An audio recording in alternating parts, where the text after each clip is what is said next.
Everyone together loudly. Hare Krishna, Krishna Krishna, Hare Hare, Hare Ram, Ram Ram, Hare Hare. Hare Krishna.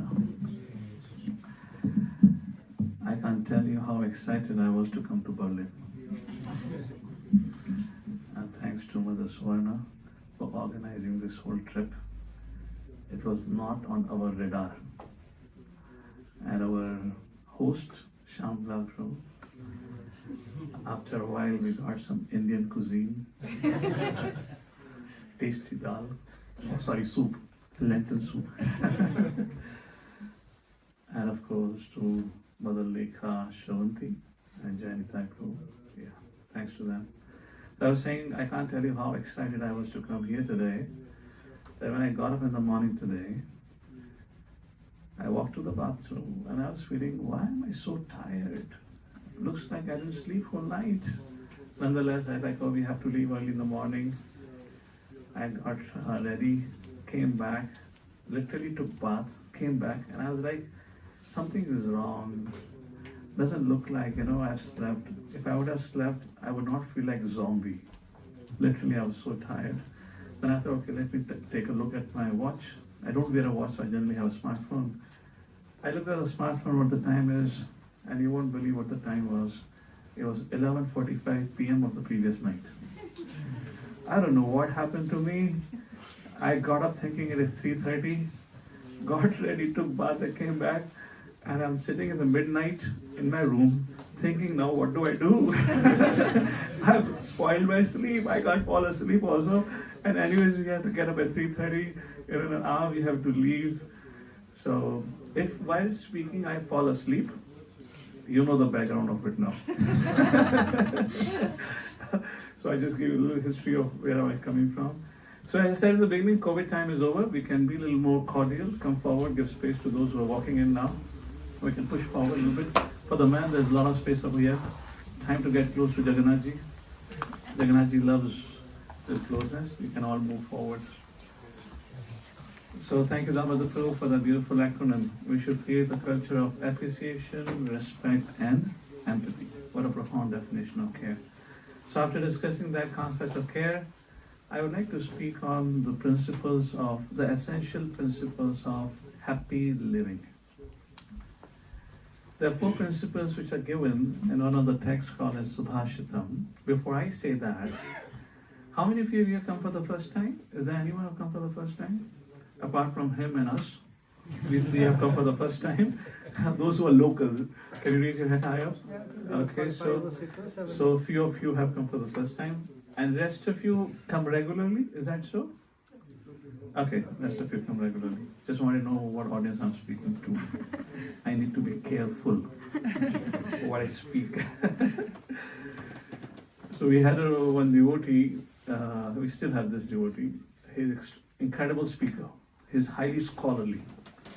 Whenever he finishes his lecture, everyone in the audience claps. But he said once, but there is one problem. I said, what's the problem? He said, although everyone applauses my lecture, but the problem is nobody understands the thing I speak. It is so scholarly, it goes like a skyrocket. And people say, oh, it is so complicated, must be nice, so clap. So I didn't want it to be like that. So I thought, let's know our audience who we are speaking over here before I get into the mood of our topic. So all of you here, looks like I'm speaking literally to Indian diaspora. I'm kind of transported back to Delhi or Pune or Bombay. Regular evening program. So those of you who have come all the way far away from India for education, for job, I do understand and empathize because I studied in America. I understand how beautiful as a student life is. Oh, you're smiling? Oh, you have a great life. I got to know in Germany you don't have tuition fees. Isn't it? I had to pay thousands of dollars, man. Anyway, jokes apart. Of course, initially, yes, nonetheless, I was struggle and sense of loneliness, away from friends and family and all that happens. So I feel it could be a very appropriate topic to discuss. What could be the 4 essential, I'm saying 4, because that's what the scripture says. Let's open the forum. What could be the essential universal principles for happy living? It doesn't matter you're in Germany as a student, maybe a professional as a single man, although you're making money, but still have to go back and roll chapatis in the evening because there's nobody to cook. You know, your money can't buy you chapati here, so you're still struggling. Or maybe back in India, whatnot. So, just quick guesses, and then I'll quote the shloka and we'll discuss on those 4 principles. What do you think? What could be that one thing that you can guess? You've been Germany, India, Pakistan, China, wherever you are. You still can be happy. Contentment. Let's go with the one by one. Satisfaction. That's the most difficult thing, but thank you. That's true, but that's the most difficult thing. Yes, sir. I think similar to it, contentment. Be content. Okay. Yes, sir. Good health. Good health. Okay. Thank you. Anything else? See, we're not gonna cancel your dinner if you give wrong answer. So don't be worried, huh? That we're gonna cancel your dinner or something. Be confident, open up. So I'm just making sure you stay awake and I stay awake. Remember my night, right? Yes, Shyamlal bro. So maybe money. Money. It doesn't look like many people who have money are really happy. They want more money. Yes, Prabhu, and then come to you. Gratitude. Fantastic, wonderful. Gratitude, heart full of gratitude will always be happy. Thank you for that. Yes. Fixed routine. Fixed routine. Sounds like yukta ahara viharasya, yukta cheshta shukarmasya, disciplined life. Thank you for that. Who had Chetan? Good relationships. Okay, good relationship. Yeah, relationship, no doubt about it. All right. Yeah. Sacrifice. Wo aag wala? Kunda wala? No. Okay.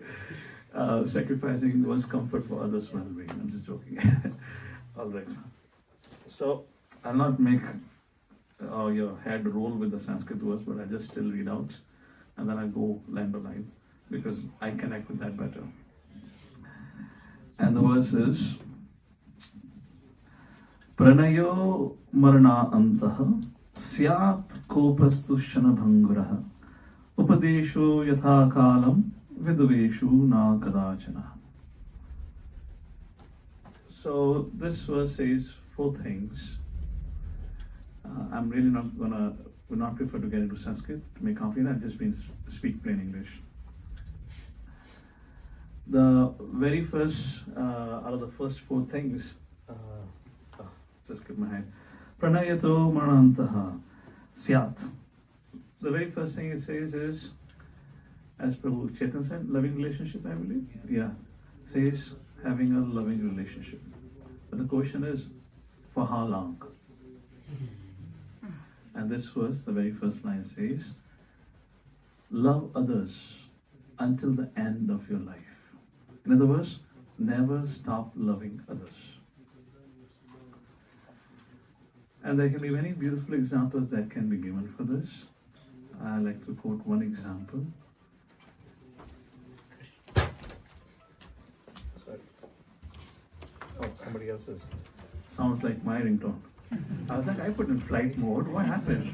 How did it start ringing? Okay, I got to check it. So, the very first principle is don't stop loving until the end of the life. And I like to quote an example of those of you familiar with Mahabharata. Yes, quickly raise your hand. Are you familiar?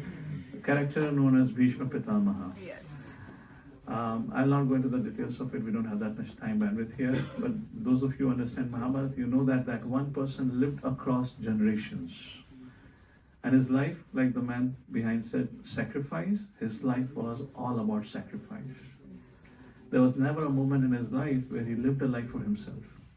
There was nothing he did for himself because there was never an opportunity. The situation, circumstances around him were so that he only had to sacrifice for the well-being of his kingdom. And eventually that person on the battlefield of Kurukshetra, inspired by Lord Shri Krishna, of course that was occasion for Bhishma to depart, Arjuna pierced the body of Bhishma Pitamaha with hundreds and thousands of arrows and literally put him on the bed of arrows. So many arrows were pierced through his body that there was not even a drop of blood remaining in his body. And can you imagine? He's lying on the bed of arrows. How many have had an experience? If you get a slight headache, we just don't feel like talking to anyone. Raise your hand. we become disinterested and we're like, just leave me away, don't irritate me. How many of you agree with that? Because we can't handle it, it's intolerable. Can you imagine a situation? At that point of time, when Krishna inspired Yudhishthira and Pandavas, when they all came to the place on the battlefield where Bhishma Pitama was lying on the bed of arrows, when Bhishma Pitama saw Yudhishthira finally wearing the crown of Hastinapur, Srila Prabhupada writes in the purport in this particular context, he had tears rolling down his eyes, tears of happiness. He was criticizing how life had been difficult. No, never. Despite all the reverses in his life, he continued to share love and affection with all. When Lord Shri Krishna had departed from this world, when he came back to Hastinapur, and when Yudhishthira met him, when Yudhishthira asked about Krishna, he got to know.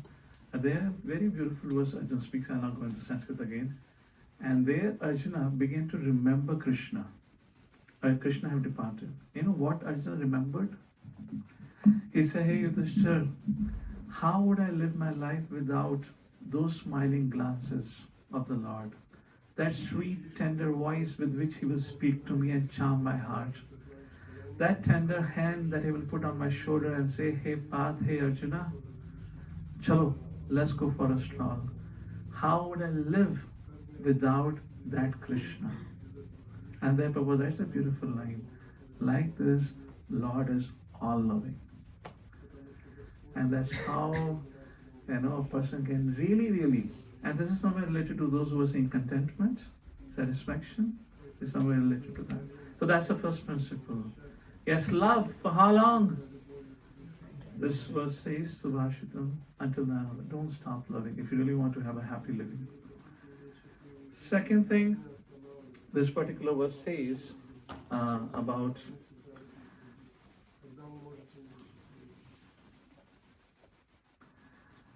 Kopastu Shana Bhanguraha. Kopa means anger. In Sanskrit, anger is defined differently. Krodha, Kamesha, Krodesha, Rajaguna, Samadha. Another word in Sanskrit is Kopa. Another word that Prahlad Maharaj uses in prayer while pacifying Narasimhadev is Manyo. Like that, the different words. So this verse says, don't be angry for long. There are three types of anger according to the modes of material nature. According to ignorance, passion, and goodness. What is an anger according to mode of ignorance, which in Sanskrit generally called as krodha, both for passion and ignorance? That means you have developed hatred for somebody, you're angry with somebody for no reason. There's no fault of the other person. But you hate that person, you're angry for that person. This is where your terrorist activities are. What recently happened in India, that's what mode of ignorance anger. There's no purpose, there's no reason, no fault of other person, but you just hate him, because you have been doctrined like that. That's mode of ignorance. The second level, mode of passion anger is Kamesha, Krodesha, Rajoguna, Samadha. When your desires are not fulfilled, then you experience frustration, anger. That's an anger rising in mode of passion. Then there is a third type of anger, which happens according to mode of goodness. The anger that was exhibited by Hanumanji while he was fighting with Asuras. The anger which was exhibited by Arjuna when he was fighting against Kaura. Even they were angry. If this verse says don't be angry for long, 18 days of war. So Arjuna was definitely angry for 18 days and probably angry for far beyond. So the anger in mode of goodness is anger which is exhibited to establishing dharma. And then there is a fourth type of anger that is called as maniyu. According to Rig Veda, we just had Narasimha Chaturdashi. So Lord Narasimhadev. I was a student in America, and one day my American friend came to my house.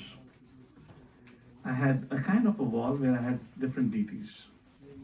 So I had Radha Krishna, Radha Shamsundar from Vrindavan. He looked and ignored. What? Nothing. Then we had Jagannath Baladev Subhadra. He looked with little amazement and he felt there is some doll. Didn't do anything. Then he came to the third picture. And when he looked, suddenly he's like this. Literally he folded his hand and he put his head down. And I was behind him looking at amazement. I said, what happened so special in the third picture that he folded his hand and literally offered his respect? You know who was in the third picture frame? Lord Narasimha. That's one form of the Lord exhibiting anger. And this verse says, don't be angry for long. What is that anger that is? So Madhvacharya, when he wrote his commentary to Mahabharata, there, when Bhimsen was about to kill Dushasan, that time he recited a stotra which is found in Rigveda. That is called as Manu Stotra. Manu refers to anger. What is the stotra about? This is a stotra which is composed in glorification of the anger exhibited by Lord Narasimhadev. In many temples in India, particularly in South, when Lord Narasimhadev Abhishek is performed, this Manu stotra is recited. So when we talk about the anger of the Lord, that's absolute. There's no difference in his anger and love because it's all beneficial for the person who's getting it. The person gets purified. But here it is said, don't be angry for long. Why? Srila Prabhupada gives an example. Being angry means holding a charcoal, hot charcoal in your hand, while trying to exhibit anger at the person. But while trying to exhibit anger at the person, you're literally burning yourself. Have an experience? You know, when we have hurt feeling to other person and we want to take a revenge, we are angry, we keep holding on to that emotion, but we are burning ourselves and destroying ourselves. Therefore, it is said, we should not hold on to anger for a long time. And then, there is another classic verse that is found in Subhashitam, again skipping the Sanskrit, coming to the point. There are 4 categories of people who deal differently with this anger. The highest class of a person, who is of the highest level of consciousness, the advanced person, he will be angry and a moment later, he will be normal. He will not hold on to anger. That is the advanced consciousness. This is part of your advanced civilization. Okay. The second grade of a person, he would hold on to anger for 2 prahar, which means 6 hours. He will be angry for 6 hours. The third grade person would hold on to anger for 1 day and night, which means 24 hours. How many of you are in any other category here so far? You don't have to raise your hand. You can just introspect. And the fourth category, the lowest of all, he would always remain angry. He would have this grudgeful attitude. He would not let go.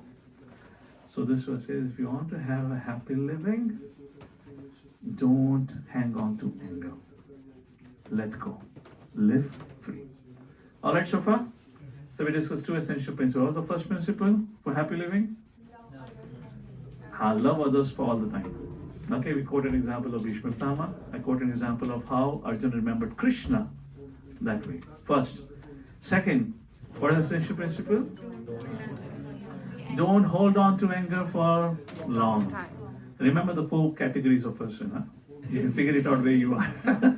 And if you are in 4th, 3rd or 2nd category, you know where to go. You know, advanced civilization like that. All right. And then the third essential principle is, I love it. If in case you are doing pretty good in the first 2 principles, I doubt you'll be doing good with the third principle. And the third principle is, don't keep giving advices to others at all the times. In other words, stop giving unsolicited advice. And there's a beautiful quote I'll read out. This is from Benjamin Franklin. He said, what he said, I'll just read out for you. Benjamin Franklin, he said, wise men don't need advice and fools won't take it. So don't unnecessarily go around keep giving advice. Okay, let me ask you this. Let's have a candid conversation. How many of you have experienced irritation building in if you have people around just giving you advice after advice? Please raise your hand. Please raise your hand. Raise both your hands high up if you totally agree 100% without a doubt. Raise both your hands high up. Do you agree? 100%? Advices are free, that's why people give. Yeah, we're gonna charge it for after this. Don't worry. I'll add a premium to it. Now imagine if you feel irritated, people giving you advices, how much others would feel when we go ahead and keep giving advices. For some reason, we become whatever we think in our mind, where we are so and so for this and that person. Therefore, Prabhupada says, very beautiful line. Instruct those who accept you as your teacher. You know, instruct those who accept you as your teacher. And let me give you an example for it. There's a beautiful story comes in our ancient texts. So a bird, there's a story of a bird and a monkey. The bird had built a beautiful crafted nest, which was dangling with the branch of a tree. And this bird was living in that nest with her baby pigeons, or whatever you want to call it. And then came the winter season, and then the winter storm. And this bird was sitting inside her beautifully crafted nest in a cozy environment, totally comfortable, not affected by the winter storm. And she peeked out of the nest and she saw on the branch, at the end of the branch, there was a monkey sitting. And he was shivering. And this bird, sometimes like us, decided to give her unsolicited advice. And she said, "Oh, you monkey, the powerful monkey, why are you shivering in this cold weather? If I can build a nest for myself, you can do a better job than me." The monkey was shivering. He looked at the bird. He became angry. He jumped on the nest and tore it apart. And the bird was there on the ground now, shivering like the monkey. How many of you agree? Yes or no? It got to be. So this is the third principle. Be careful. In fact, it says, don't give advices to all the people at all the time. We have to consider time, place, and circumstance. Of course, there's a whole subject matter of how to give advice, how to give feedback. That's a whole subject matter. I'm not getting into details.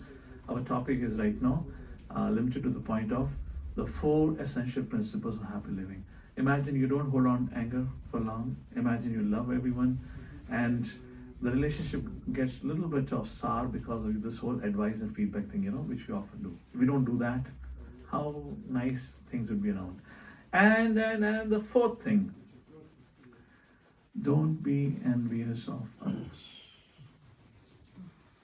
Don't be envious of others. We just hurt ourselves. Let's go back to the war of Kurukshetra. Of course, Arjuna was a great bowman, without a doubt.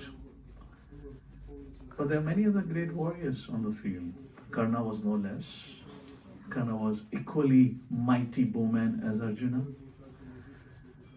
And as Krishna says, I'm equal to all.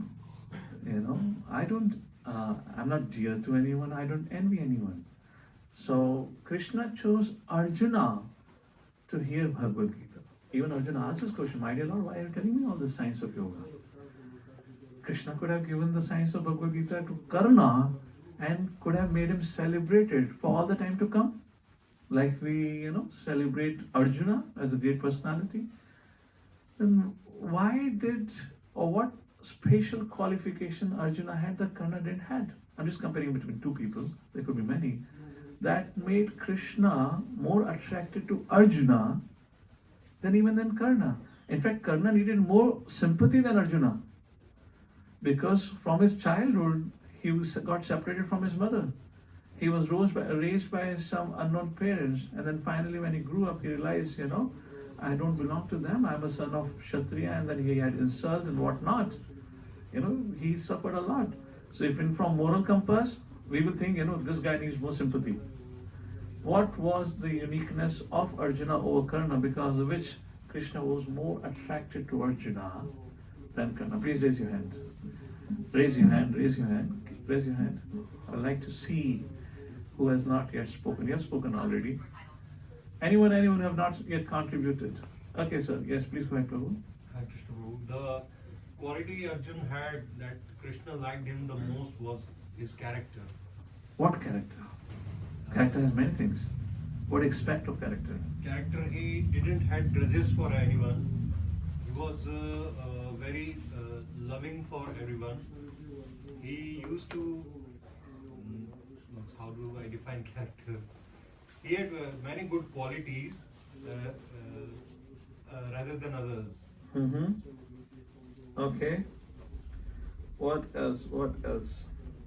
Thank you for that. Thank you. Who else? Anyone from the ladies here? You have been a great silent observer. Would you like to contribute something? That's okay. As I said, dinner is for all, don't worry. Yes, please go ahead and we'll go back to the devotee in the back. Yes? The character I feel was Arjuna was forgiving.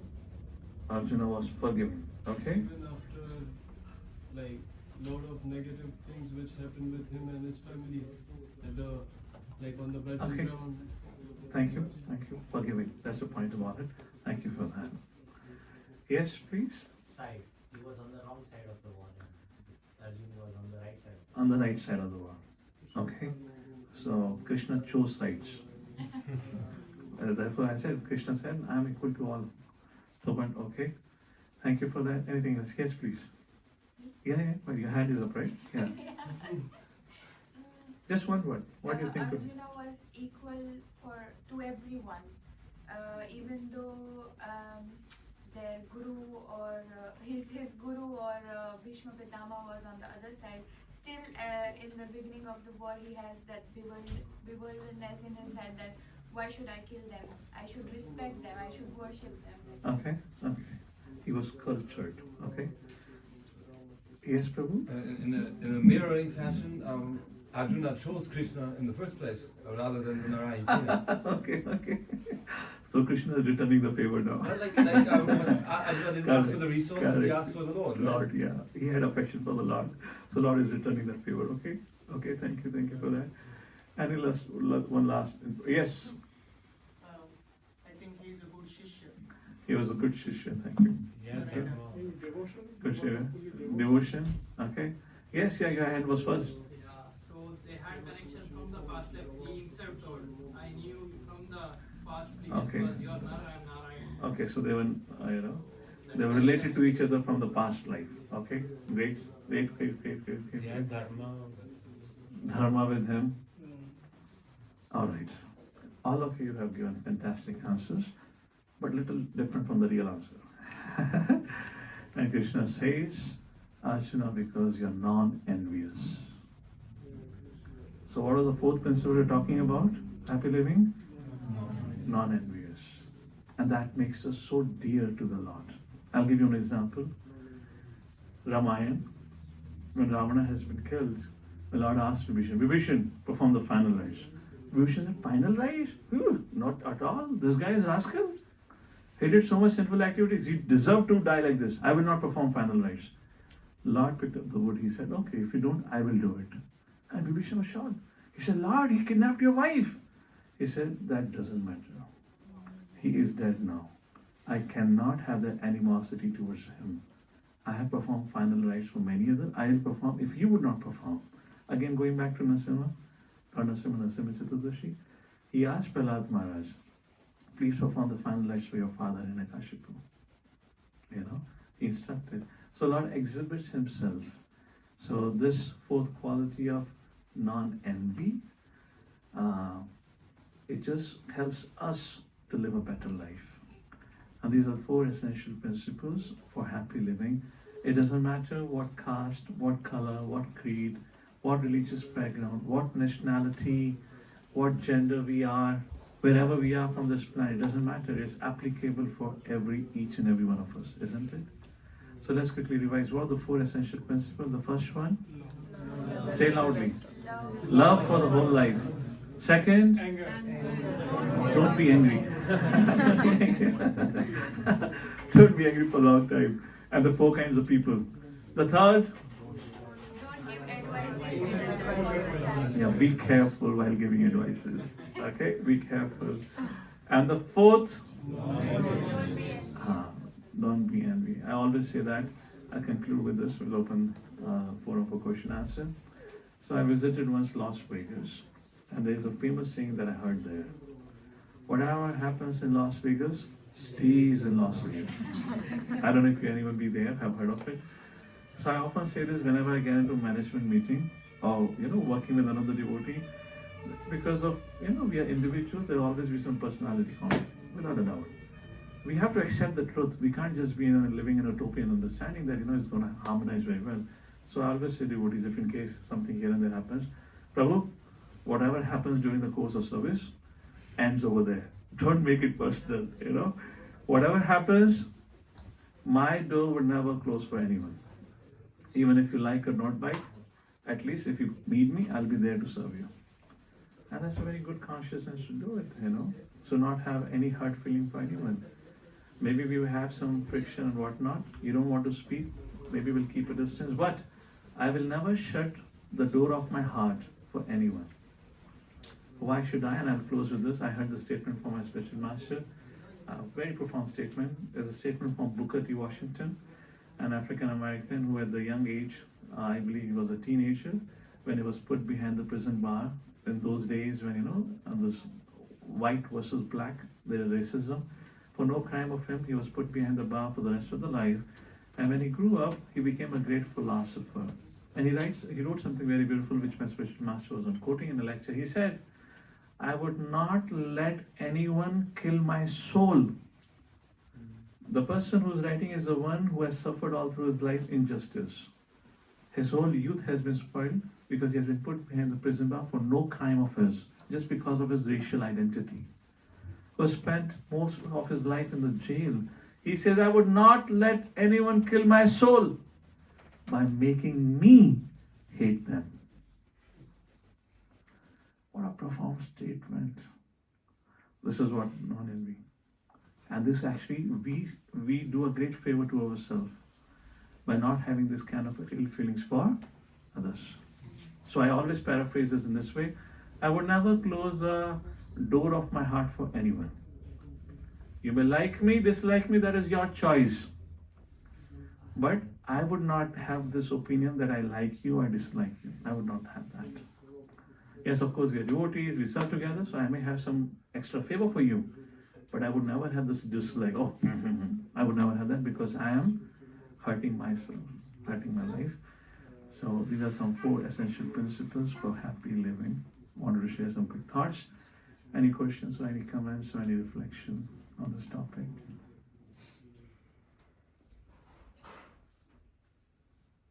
Yes, please. Yes, so Can you have the mic? Hare Krishna Prabhu. There looks like a moment of silence. I hope I was not like that scholar devotee. Everything went above the head. And I was like, what happened in the last half an hour? No, I don't think you were. Thank you very much for your lecture. And thank you very much for stopping me asking a question earlier, because it fits really well with both of your presentations. So you spoke on empathy earlier, and then you've spoken on anger, and you spoke on empathy in relation to pain, right? And my question earlier would have been, and still is it now, so how do I deal with empathy in relation to like anger, for instance? I see 2 people fighting or somebody being angry, right? I don't want to let that anger into my field, but I'd like to dissolve it in him or her, potentially, or them fighting. And also in relation to maybe the other polarity in relation to joy. How do I not get envious and take on the joy of the other person by just being joyful that they feel joy, and give it to them. You want to speak first? Repeat your first question. So, and you spoke on empathy in relation to pain. How about empathy in relation to anger, for instance? I see 2 people fight. How do I dissolve it? You see 2 people are fighting. Right, and I don't want to let it into my field, so I don't want to get angry myself, right? But I'd like to dissolve proactively help them dissolve their anger. So, if I will paraphrase what we have understood your question, he sees 2 people fighting around. He doesn't want that anger to affect him, and he wants their anger to be subsided. So what can be done? And the second part of the question is, I see 2 people happy, and I feel that happiness belongs to me. So how I prevent myself from becoming envious of their happiness? Correct? That's the question. You want to go ahead first?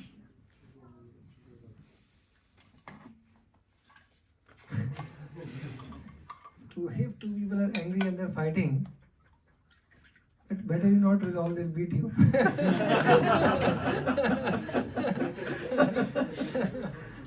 I mean, you have to just see that whether it's your duty to resolve it over there. Because it said it's very difficult to control anger. Right? And anyone who gets between angry people, they may just let their anger, upon you. They may let loose their anger upon you. So just see that it's not easy to, Therefore, when we are talking of anger, we are talking of these principles to imbibe. When I am angry, I should try to imbibe these instructions. So let's make a change in ourselves before we look out to change the world. Before we say, okay, there are two angry people, they are fighting, and I want to help them. When we are in anger, first try to control your anger. So make a change to yourself. That's the main purpose. If we can change ourselves, we can bring some change to the world also. So that is part one and maybe you can give the answer to the part two of the question. So just again reflecting on your question and what Prabhu responded. Prabhupada was asked in this line, if I see a drowning man, what should I do? The Prabhupada said, well, if in case you know swimming, and if there is a sense of a social pressure that you know swimming and you should help, then you can help that person out. But be conscious, what is happening to that person is also the result of his own karma. And if you try to put your hand into that, you can get dragged into that situation. So again, do we have that authority? Do we have the right to interfere between that party? If not, as the very first line he said, they'll both will beat you. Hindi mein there is a saying, Bhati Ganga mein haath dhona. Those who are from India will understand this. So, in other words, that's the point about it. And second part he reflected was what we are discussing, the principle of more of application for ourselves. When we change ourselves, the world around us will change. Coming to the part of I see others happy and I feel, I deserve this, how they're happy about it. The mind has this, three illnesses: compare, compete, and complain. And we got to be conscious of these three C's. Comparison. This person is better than I, this person is lower than I. The mind always continues doing that. Second is competition, always trying to prove oneself better than the person. And third is complaint. Oh, this is bad, that is bad, everything is bad, like that. That's the nature of the mind. Therefore, the essence of yoga is to control and purify the mind. That's the first aspect of it. And second thing again, if you see from the Shastra Chakshu, Ishavasyam idam sarvam yat kincha jagatyam jagatena taktena banjitha magadha kasya siddhanam. This verse and many other verses in this line says, everyone has been allotted their quota, their sanction, and be happy with what has been allotted for you.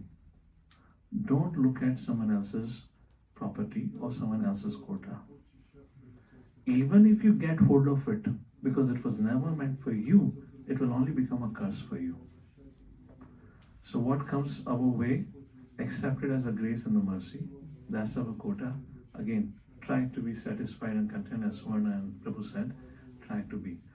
And be careful of these three illnesses of the mind: compare, compete, and complain. Be conscious of that. That's the way we can deal with it. Alright? Thank you so much. Yes, let's go for the next question.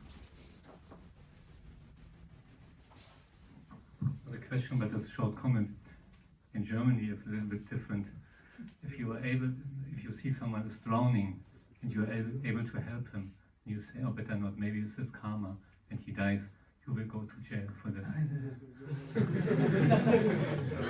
it's German way. Correct. The idea was not in that way, which is true, which is legal point.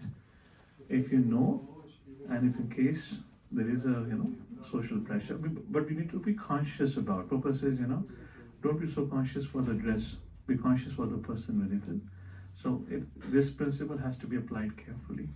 But as you rightly said, have to be careful. So therefore, law of karma has to be properly understood and applied. Well, that was a philosophical point. Thank you for that. Yes, please. Hare Krishna Prabhu. Prabhuji, I have a question other than this means a session. If you're with your permission, can I ask? If you With your permission, I can have somebody if they have question pertaining to the session. Okay. And if that's not there, then we'll come to you. Yes, Otherwise, yes, we'll get disconnected from the session. Yes, Prabhu. So people are lost. So again, going back to the session, anyone has any question what we've discussed so far? Oh, Prabhuji, one question. Sorry. Yeah, we'll have you, and then we have Shyam Lal Prabhu. Yes. In material Can you world, keep the mic closer? Yeah. because in material world, finally we see the true happiness come always from inside, not from outside. Correct. People are comparing too much in material world. He has big car, I have no car. This and this. In India especially, we have too much social pressure in India, and people are comparing always with material world, and that's why they are never happy in India. Mm-hmm. That's why the true happiness come. Whatever you have, you must satisfied with that. Correct. Thank you for the comments. Thank you. Appreciate that. Yes, Shyam Lal Prabhu.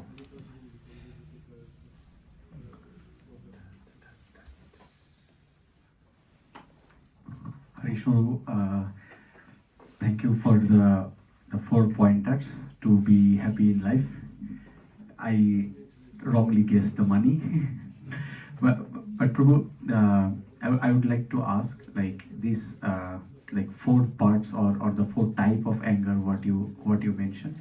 I observe myself that the more closer to a person I am, the higher number of anger I am with that person.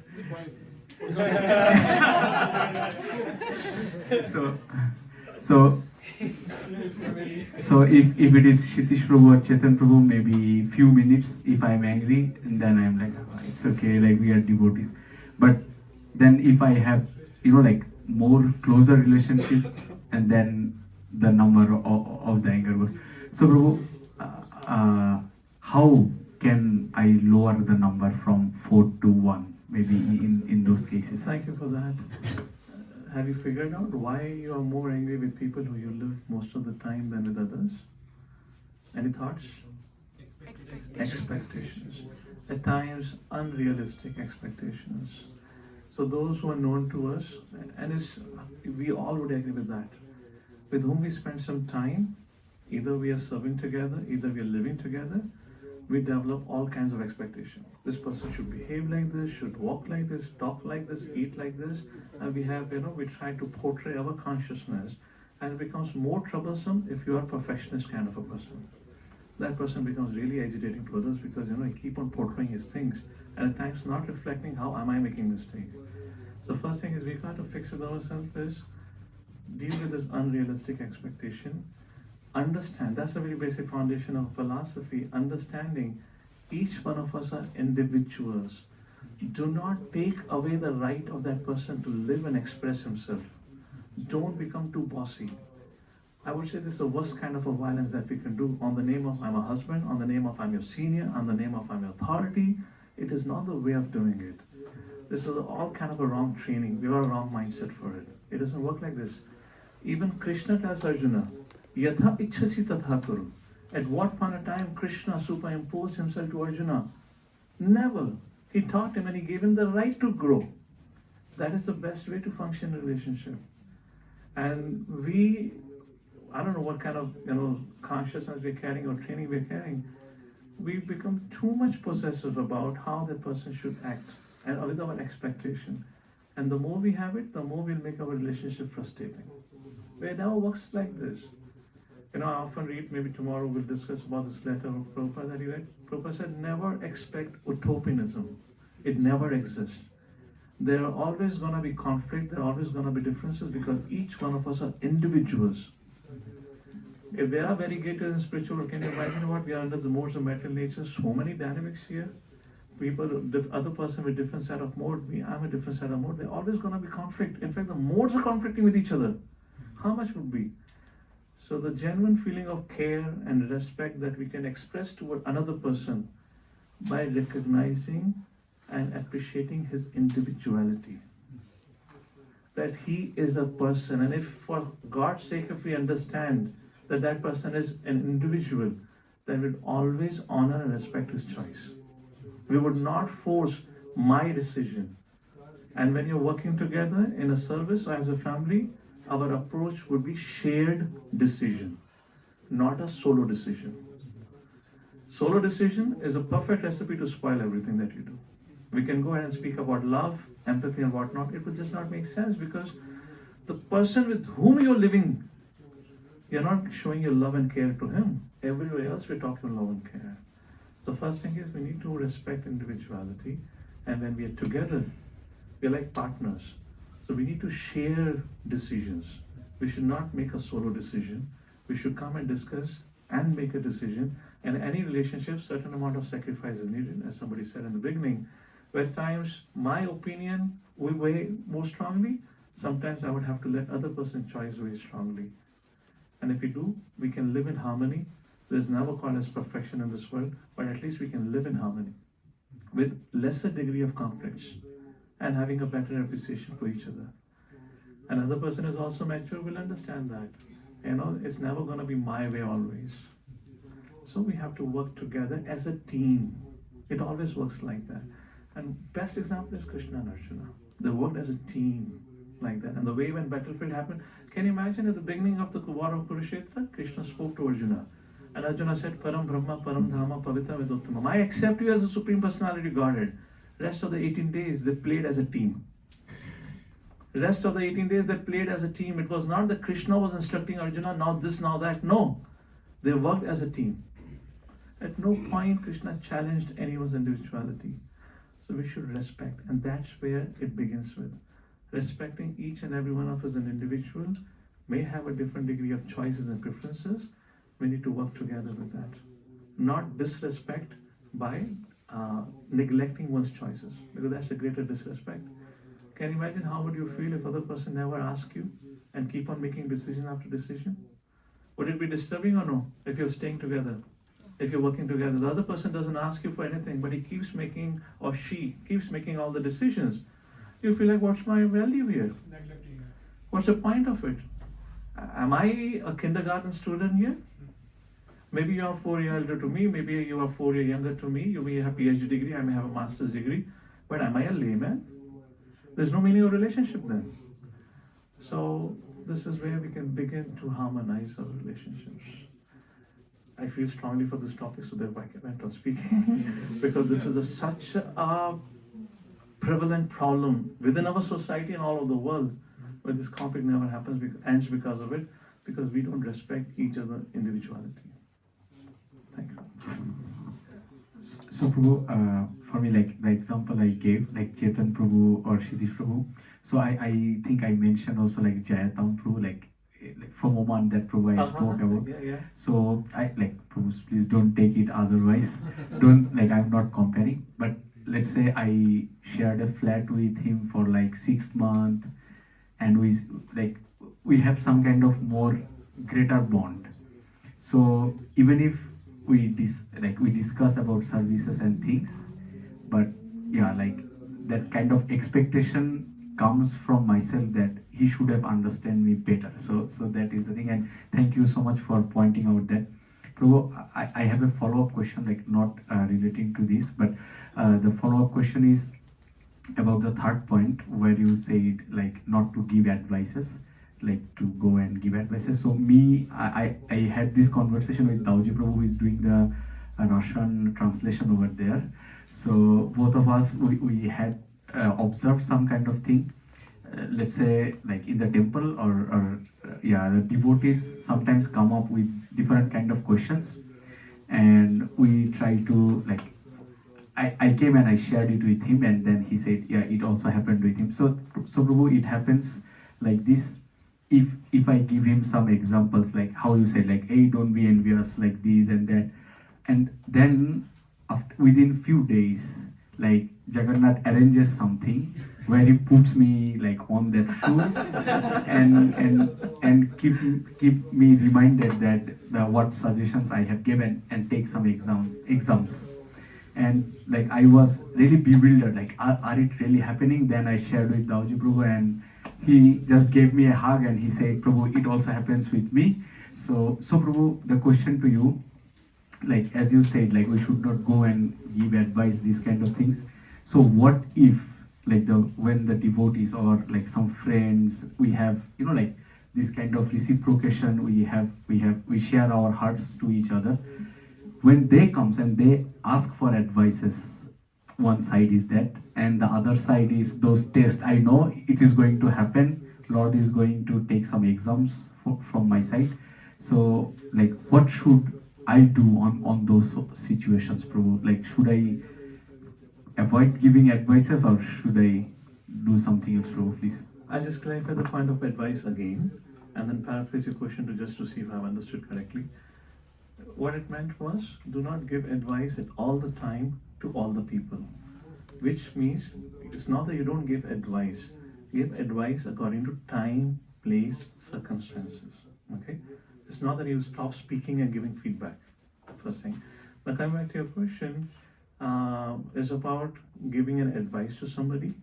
Should I give advice to somebody when I know that can help that person or not? Or should I just keep quiet, thinking that the Lord will arrange something and He will understand like that?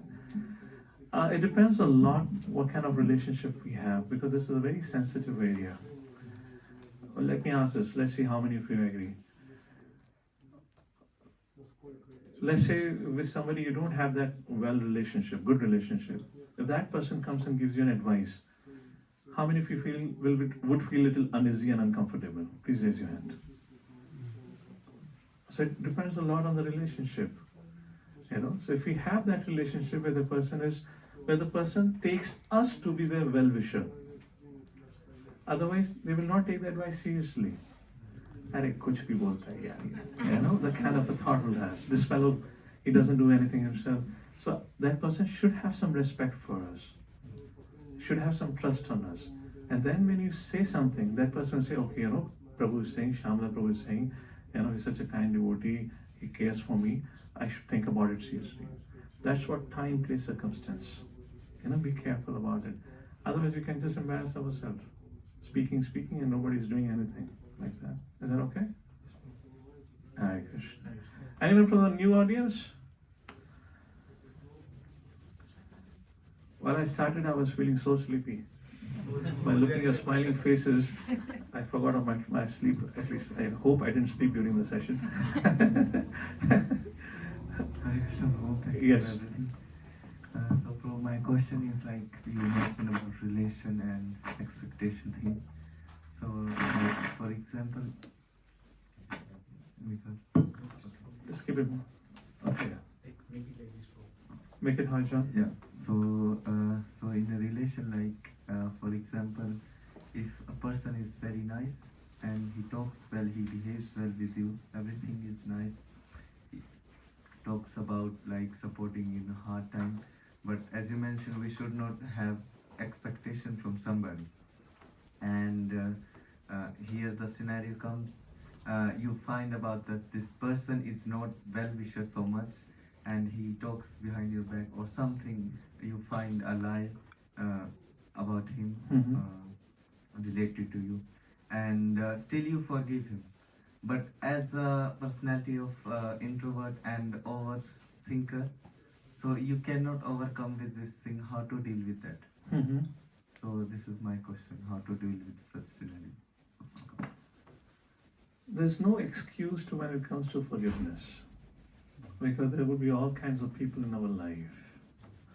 You can't control them, you can't change them, and you can't just go to the forest, to think hell with everyone else, because then there is a lion waiting for you. So you run from the forest also. Therefore, the Shastra says this world is a forest. All kinds of different kind of dangerous living beings around. So I remember somebody from here in the beginning also asked, I'm being an introvert, how do I express? So I come from that background myself.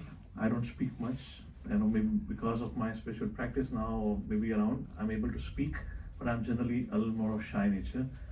So I'll just go back to his question that he said, if you want to express your appreciation and you feel shy to express, as Prabhu said rightly, you can write a letter, or else serve that person happily. Just by serving him happily, that person will understand that you have a genuine appreciation for him. Come back to you, somebody who's introvert and is like, he got to take care of this kind of, prevent himself from these people. So you got to create a system for you. Understanding your psychology and personality, you need to define how much you deal with whom and how you, restrict your relationship with certain people. Who is envious, who's going to talk on the back and all that is very difficult to understand because all kinds of people are going to be there. So as your nature is introvert, you would align with very few people around. You're not going to go and be very social with. And introvert people generally takes a lot of time in building relationship. They're not the one who can just, extrovert. Within a second, they'll make a friendship. Within a second, they'll handshake, exchange names. By the end of the conversation, they've exchanged their phone numbers also, and by the evening, they're going for a movie together. That's extrovert. Quick. When it comes to introvert, they take time. So do take your time. But while taking your time, please, for God's sake, do not become judgmental. This person is going to be like this person is going to be like that. You understand your strength and weakness, deal, and be careful how much you want to get involved. And don't take things so seriously, So take your time, but life is never going to be easy. There's nothing like white and black. I can't give an answer which will make you the, expert in finding out who is who. That's not going to be. Either I would have an answer which will make you an expert in preventing yourself, because the situation is going to be different. So just go relax. Don't take things so seriously and don't become judgmental. Introvert people have that risk. They become quickly judgmental. Oh, this person like this, so I should not deal with him. So don't do that. You will affect your consciousness. Okay? Thank you. Shamlal Prabhu, how are we doing with the time? So you decide, you tell what's the thing. I think we should stop. Yes. So the sound from the sky has resonated. And the message from the sky, the heavens, is coming from Lord Jagannath via Pujari. That is time to end. Jagadaru Srila Prabhupada ki. Shri Jagannath Dev Sudamai.